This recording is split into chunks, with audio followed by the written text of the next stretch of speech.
All right, so we've been talking about miracles, and we've been taking a look at a number of miracles that Jesus has performed.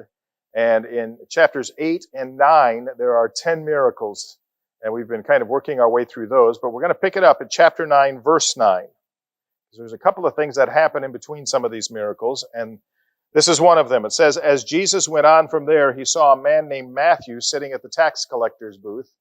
Follow me, he told him, and Matthew got up and followed him.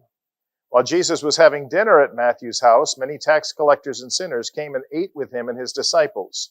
When the Pharisees saw this, they asked his disciples, why does your teacher eat with tax collectors and sinners? On hearing this, Jesus said, it is not the healthy who need a doctor, but the sick. But go and learn what this means. I desire mercy, not sacrifice. For I have not come to call the righteous, but sinners. So what can you tell me about tax collectors in Bible times?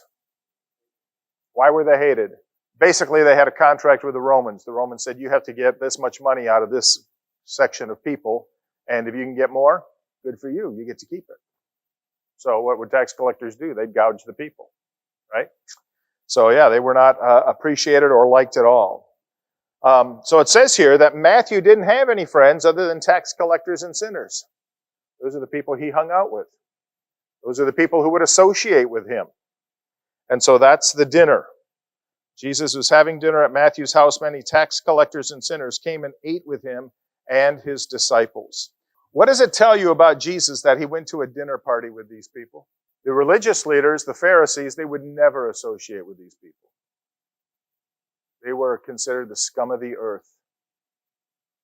Okay? But Jesus ate with these people. Spent time with these people. Why do you think that is? What was the difference in Jesus' thinking between the religious leaders of Judaism? Jesus understood that we're all created in the image of God. No matter how we mar that image, we're still created in the image of God, and that's what gives us intrinsic value as humans. That's why life is sacred. That's why it should be valued. Well, it says here, the Pharisees objected to Jesus having any contact with these people, but that's because they think they know the heart of God, but obviously they don't. Jesus says that he has come for those who are spiritually sick and in need of help. And Jesus says that God would rather people act with mercy and love and kindness than have people offer him all kinds of sacrifices.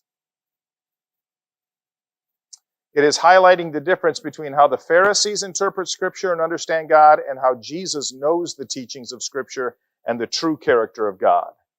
The religious leaders were all about stay away from these kinds of people and offer sacrifices and God will be happy with you.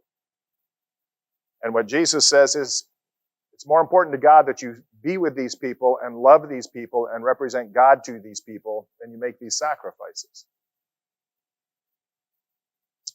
The Pharisees think righteousness is about keeping rules and following traditions, but Jesus knows righteousness is loving God and loving others.